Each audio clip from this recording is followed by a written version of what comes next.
ইতিহাসে এমন কিছু সাম্রাজ্য আছে যাদের ছায়া দীর্ঘদিন ধরে বিস্তৃত থেকেছে। তাদের প্রভাব রাজনীতি, ধর্ম, শিক্ষা আর সংস্কৃতিতে আজও টিকে আছে।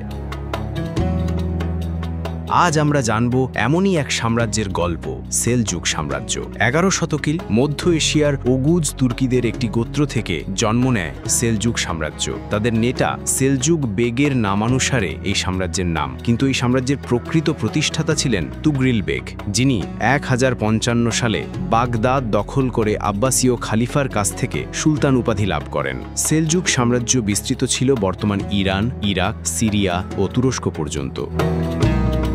এটি শুধু একটি সামরিক শক্তি ছিল না, বরং ইসলামী জ্ঞান, বিজ্ঞান, শিক্ষা এবং সংস্কৃতির এক মহান কেন্দ্র হয়ে ওঠে। প্রধানমন্ত্রী নিজাম আল মুলক প্রতিষ্ঠা করেন নিজামিয়া মাদ্রাসা, যা ছিল মধ্যযুগের অন্যতম শ্রেষ্ঠ শিক্ষা প্রতিষ্ঠান। এই মাদ্রাসা থেকেই একসময় ইমাম গাজালির মতো মনীষীরা জন্ম নেন। সেলজুকদের সবচেয়ে স্মরণীয় বিজয় ছিল 1071 সালের মানাজিকেট যুদ্ধ, যেখানে সুলতান আল্প আরসালান বাইজেন্টাইন সাম্রাজ্যকে পরাজিত করেন। এই বিজয় ছিল আনাতোলিয়ায় তুর্কি প্রভাব বিস্তারের পথপ্রসারক। তারা সুন্নি ইসলামকে সমর্থন করত এবং শিয়া ফাতেমীয়দের সঙ্গে রাজনৈতিক, ধর্মীয় দ্বন্দ্বে লিপ্ত ছিল। তবে একই সঙ্গে পার্সিয়ান সংস্কৃতি, সাহিত্য ও প্রশাসনেও তাদের ব্যাপক প্রভাব ছিল। কিন্তু সময়ের সাথে সাথে সেলজুক সাম্রাজ্য ভেঙে পড়ে। অভ্যন্তরীণ দ্বন্দ্ব, শাসকবর্গের দুর্বলতা এবং সর্বোপরি মঙ্গল আক্রমণ সব মিলিয়ে 13 শতকে সেলজুকদের পতন ঘটে। তবে সেলজুকদের রেখে যাওয়া রাজনৈতিক কাঠামো, শিক্ষা প্রতিষ্ঠান